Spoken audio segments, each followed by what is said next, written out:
It's not such a problem. In fact, it's good for you and me. साथियों शुरू करें। राहुल जी आपको संबोधित करेंगे, उसके बाद में 3-4 सवाल लेंगे। आधे घंटे या 35 मिनट का समय है हमारे पास, तो मैं राहुल जी से गुजारिश करूंगा कि अब शुरुआत करें। धन्यवाद जयराम जी।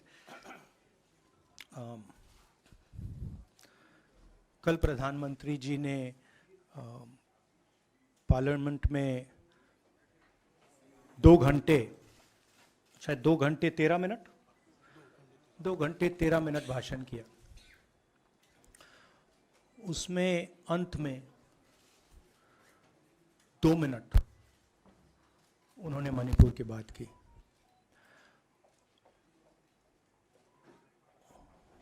मणिपुर में महीनों से आग लगी हुई है, लोग मारे जा रहे हैं, बलात्कार हो रहा है, बच्चों को मारा जा रहा है। और अगर आपने देखा होगा कल, तो प्रधानमंत्री हंस हंस के बोल रहे थे, मुस्कुरा रहे थे, जोक्स क्रैक कर रहे थे, हंस रहे थे। ये उनको शोभा नहीं देता है।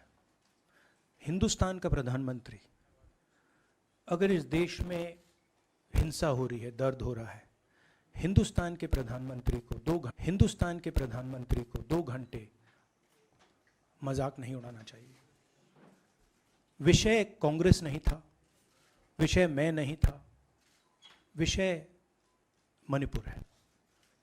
मणिपुर में क्या हो रहा है और उसको एकदम क्यों नहीं रोका जा रहा है, ये विषय है। मैं आपको अपना एक्सपीरियंस देता हूं, जो मैंने शायद अभी तक बोला नहीं, शायद पहले बोल देना था। मैं अब तकरीबन 19 साल से राजनीति में हूं और मैं हर स्टेट में गया हूं। बाढ़ आए, तूफान आए, सुनामी आई थी, हिंसा होती है, हम जाते हैं। 19 साल के एक्सपीरियंस में जो मैंने मणिपुर में देखा और सुना, वो मैंने कभी पहले नहीं सुना था। मैंने पार्लियामेंट में बोला कि प्रधानमंत्री जी ने, अमित शाह जी ने भारत माता की हत्या की है, मणिपुर में भारत को खत्म कर दिया है। मैंने ऐसे नहीं बोला था, ये खोखले शब्द नहीं है। मैं आपको समझाता हूं मैंने ये बात बोली क्यों। जब हम मणिपुर पहुंचे,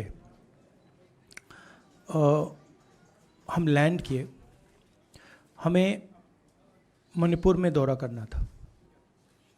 जब हम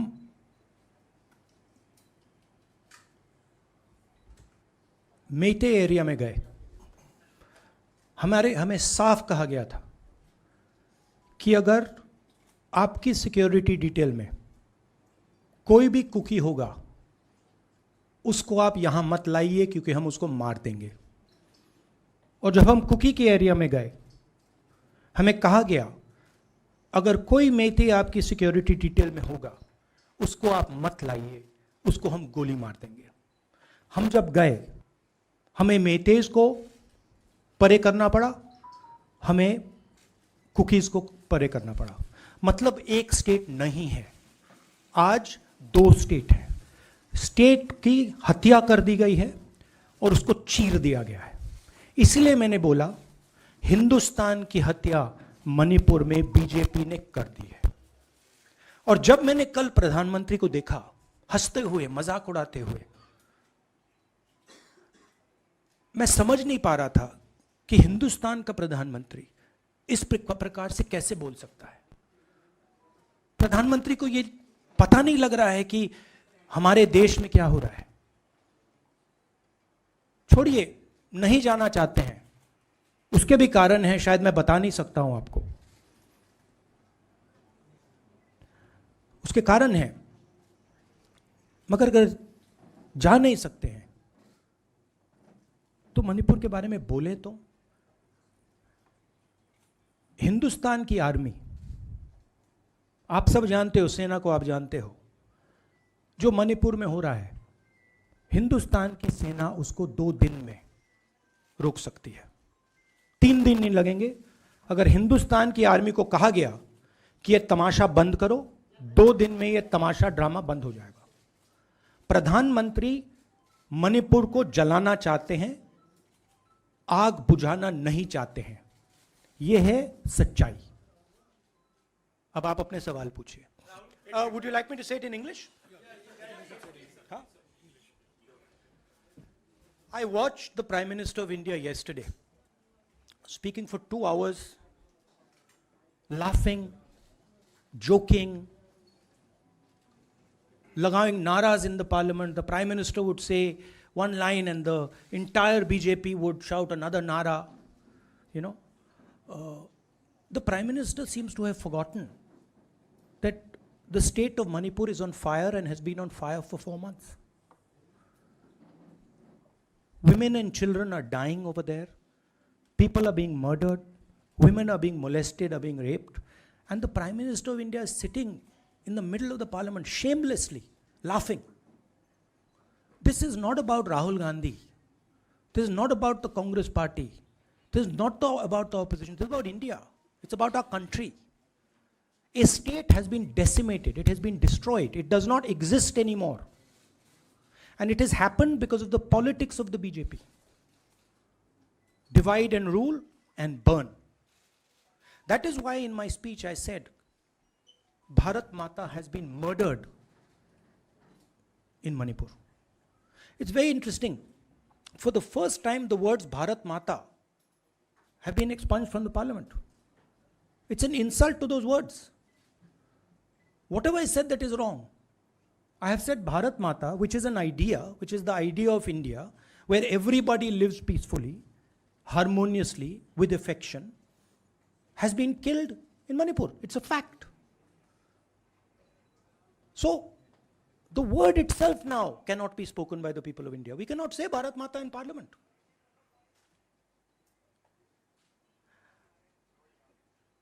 I want to tell you about my own personal experience of Manipur. I've spoken to you about, I spoke in parliament about the women I met, the pain I heard, but I want to tell you why I said India has been murdered in Manipur. And I said it because Manipur no longer exists as a state. A state requires control, a state requires authority. That is disappeared in Manipur. It does not exist. And I saw this with my own eyes. When we went to Manipur, when we went to the Meitei area, we were categorically told that please ensure, we want you to come, we love you, but please ensure that if there are any cookies in your security detail, they do not come into our area or we will shoot them. When I went into the cookie area, we were told the same thing. We love you, we want you to come. But please make sure, if there are any Meiteis in your security detail, we will shoot them. Do not bring them here. Before going to the Meitei area, we had to remove all cookies from our security detail. Before going to the cookie area, we had to remove all Meiteis from our security detail. When we went there, the security forces, central security forces, told us we have never seen anything like this. We were told it is completely outside our control. Okay? That is why I said Manipur has been murdered by the BJP and the idea of India has been murdered by the BJP in Manipur. I was not speaking metaphorically. I was speaking literally. Now, the Indian army, it will take the Indian army 2 days to put an end to the nonsense that is going on in Manipur. The Prime Minister refuses to stop the fire. He wants Manipur to burn. He allows Manipur to burn. Because if he did want it to stop, There are tools in the hands of the Indian government that can stop it immediately. I know. I have full faith in our army. I know. And every Indian citizen knows that if the Indian army is told, please put an end to this, it will stop immediately. There are reasons for the PM not being able to go to Manipur. I'm aware of those reasons. I don't want to say them publicly. But there are clear reasons as to why the Prime Minister is not going there. That is why we wanted the Prime Minister to speak in Parliament. That is why we wanted Manipur to be on the agenda in Parliament. And what did the Prime Minister do? He ridiculed the state. He ridiculed the women of the state. He laughed at the women of the state. That's the truth. Now please ask your questions. Sanjeev mic देना यार. Finally, I just want to say one thing again in English. See, the Prime Minister, when he becomes Prime Minister, he ceases to be a politician. He becomes the representative of the voice of this country. The politics should be put aside. And the Prime Minister should speak not as a petty politician, as the leader of a political party, but the Prime Minister should speak with the weight of the Indian people behind him.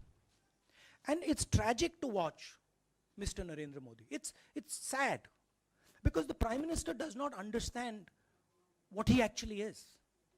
He is our representative. He's my representative. He's all our representative.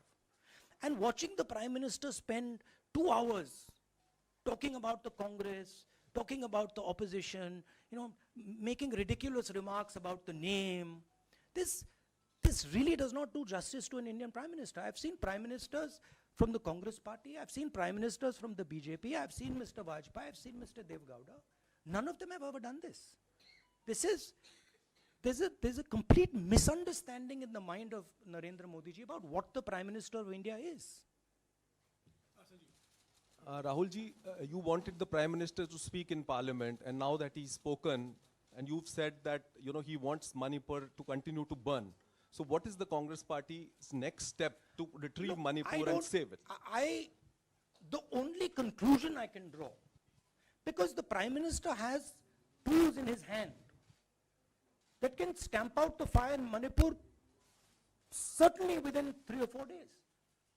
But for some reason, he's refusing to use those tools. Right? The Prime Minister could at least go to Manipur, talk to the communities, and say, I'm your Prime Minister. Let's start talking. It will be taken seriously. So I don't see any intention. Rahul ji, कल ये भी प्रधानमंत्री ने अपने भाषण में कहा कि 2018 में ये लेके आए थे, 2023 में विश्वास प्रस्ताव लेके आए और 2023 में भी लाएंगे. तो एक तरीके से उन्होंने साफ तौर पर ये कह दिया कि हमारी सरकार अगली बार भी बन रही है. एक पॉलिटिकल बात भी उन्होंने कही. तो आप उनके पूरे भाषण को आप ये कह रहे हैं कि पॉलिटिकल भाषण ज़्यादा था, मणिपुर पे बात बहुत कम थी. तो इसको कैसे देखते हैं? नहीं, भाषण हिंदुस्तान के बारे में नहीं था. भाषण नरेंद्र मोदी जी के बारे में था. वो अपनी राय, अपनी राजनीति, अपने एम्बिशंस वो आपको दे रहे थे. सवाल ये नहीं है कि नरेंद्र मोदी जी 24 में प्रधानमंत्री बनेंगे या नहीं. सवाल ये है कि मणिपुर जल रहा है, महिलाओं का बलात्कार हो रहा है, लोग मारे जा रहे हैं. सवाल ये है, अगर ये प्रधानमंत्री कहना चाहते हैं तो ये पब्लिक मीटिंग में कहें. मजाक बनाना चाहते हैं तो जब मणिपुर नहीं चल रहा है तो करें. बट प्रधानमंत्री को ये समझ आनी चाहिए, बात समझ आनी चाहिए कि पार्लियामेंट में जो चर्चा हो रही थी वो उनके बारे में नहीं थी, वो मणिपुर के बारे में थी. सर नमस्कार. कल प्रधानमंत्री ने बार-बार कांग्रेस का नाम लिया और ये आरोप लगाया कि नॉर्थ ईस्ट और मणिपुर की सारी समस्याओं के कांग्रेस जिम्मेदार. आप क्या जवाब देंगे? नहीं, अभी मैंने बोला ना, वही तो जवाब है. मुझे प्रधानमंत्री को जवाब देने की जरूरत नहीं है. मैं सिर्फ ये कह रहा हूं कि एक स्टेट की हत्या की गई है, भारत माता की हत्या कर दी गई है मणिपुर में. भारत माता की हत्या मणिपुर में कर दी गई और प्रधानमंत्री लोकसभा में मजाक उड़ा रहे हैं, हंस रहे हैं, नारे लगवा रहे हैं। मुझे क्या जवाब देने की जरूरत है?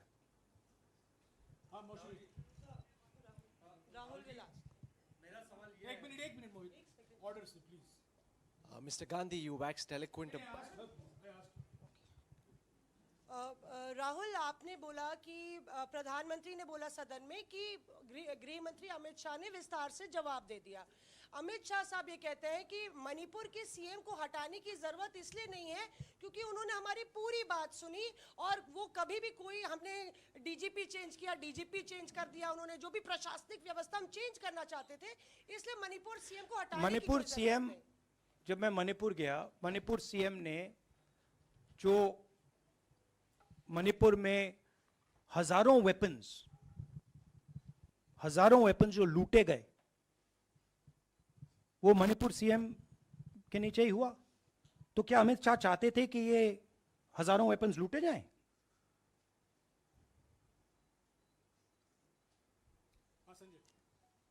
राहुल जी, जो हिंसा चल रही है, क्या अमित शाह चाहते हैं कि हिंसा चलती जाए? चीफ मिनिस्टर उसको रोक नहीं पा रहा है। अमित शाह जी कह रहे हैं कि भैया वो हमारी बात मान रहा है, तो क्या आप चाहते हैं कि मणिपुर चलता जाए? राहुल जी, एक संसद में एक नया ट्रेंड दिखाई दे रहा है कि कई सेशन से अपोजिशन के एमपीज या तो सस्पेंड हो रहे हैं या डिस्क्वालीफाई हो रहे हैं, या एक सेशन से ज़्यादा। ये अपोजिशन के एमपीज का जो प्रिविलेज मोशन या प्रिविलेज रूल्स के तहत जो डिस्क्वालिफिकेशन हो रहा है या सस्पेंशन हो रहा है, इसका जो ट्रेंड बढ़ रहा है, इसको आप लोग कैसे एड्रेस करेंगे? आप देखिए, एमपीज को निकालें, वापस डालें, हमारा काम बदलता नहीं है। हमारा लक्ष्य जो मणिपुर में हो रहा है उसको रुकवाने का है। जो भी औजार हमारे हाथों में है, उस हिंसा को रुकवाने के लिए उनका हम प्रयोग कर रहे हैं और करेंगे।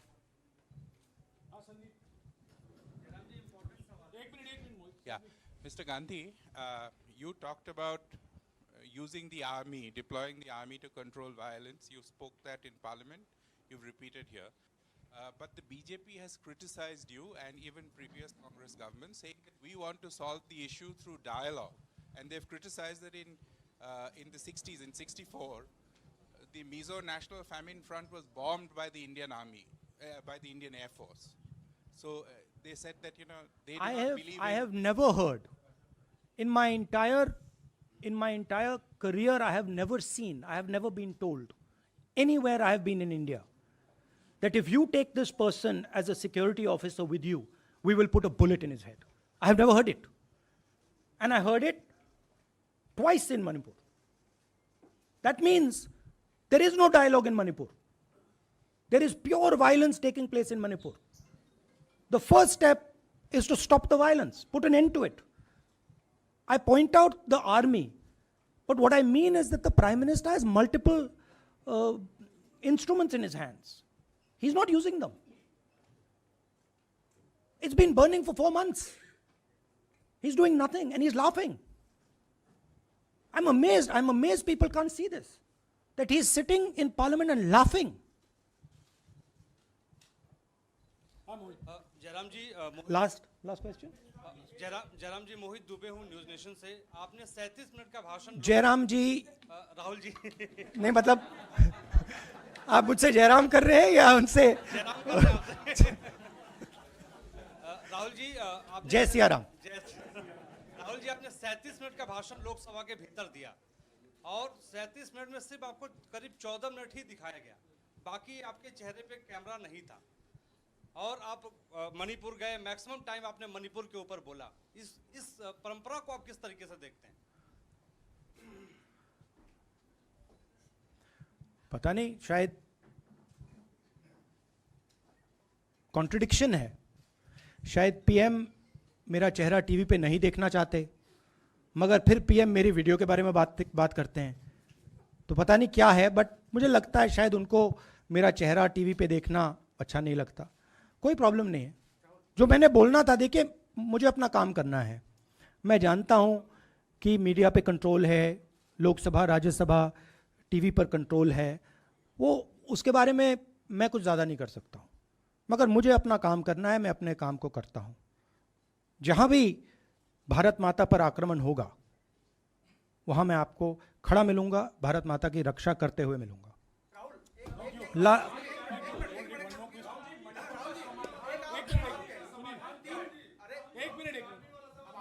हाँ, okay, last question, brother. The Supreme Court has already said what it has in terms of a constitutional breakdown, as well as now, you are asking for the army. Do you believe that Article 356 is the only way out? Or I'm not asking for anything. Please don't misunderstand. It is not my place to decide which tool the Prime Minister can use, which instrument he should use. I am pointing out that there are multiple instruments that the Prime Minister has at his disposal, and he is not using a single one. I'm pointing out that Manipur has been burning now for 4 months, and the Prime Minister is in a very good mood. He's sitting in Parliament, he's laughing, he's joking, his entire cabinet is in giggles. This to me seems completely insane. This has got to stop. India is burning in Manipur. The idea of India has been destroyed in Manipur. Let's rebuild it quickly. Thank you.